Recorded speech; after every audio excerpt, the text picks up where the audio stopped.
Allora Job rispondè al Signore dicendo: «O riconosco che tu puoi tutto e che nessun progetto per te è impossibile. Cui esal che il cascurisce il progetto senza savenuie? Proprio, senza savenuie, o hai dite robis più grandi di me che non capisci. Ascoltimi, ti prei, e lasciami fevelà. Io ti interpellerai e tu mi squeleras. Io ti conoscevi per sintuta di, ma come i miei voi ti han veduto. Perché mi ricrot e mi pentis sul pulvin e la cinese.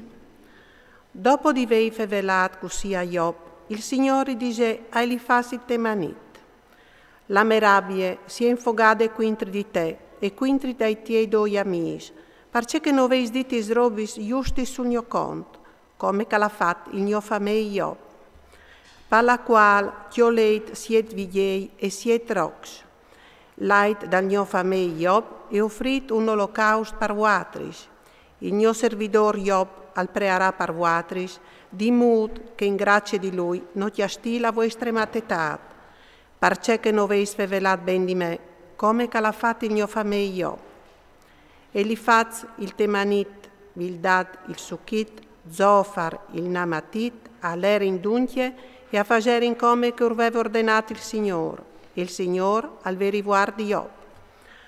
Quando Job al preapa ai suoi amici, il Signore al tramudà il suo distin e tornà a dare il doppio di ciò che aveva avuto. Tutti i suoi fradi, i suoi surs, i suoi conoscenzi di prime, a venire in avviodi di lui e a mangiare con lui in chiesa sua. Si condolere con lui e lo confortare di tutto il male che il Signore aveva mandato e i regalare ognuno un toc d'arinte e un anel d'auro.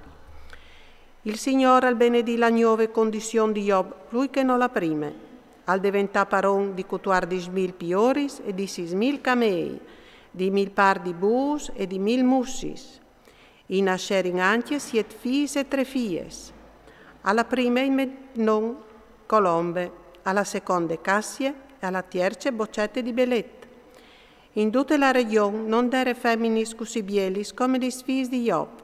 Lor pari li mette a parte ereditati insieme coi fradici. Job al vive dopo di tutti questi robis, anche 140 anni, al viodei suoi figli e i figli dei suoi figli per 4 generazioni. Poi Job al morì vieli e pasciut di anni.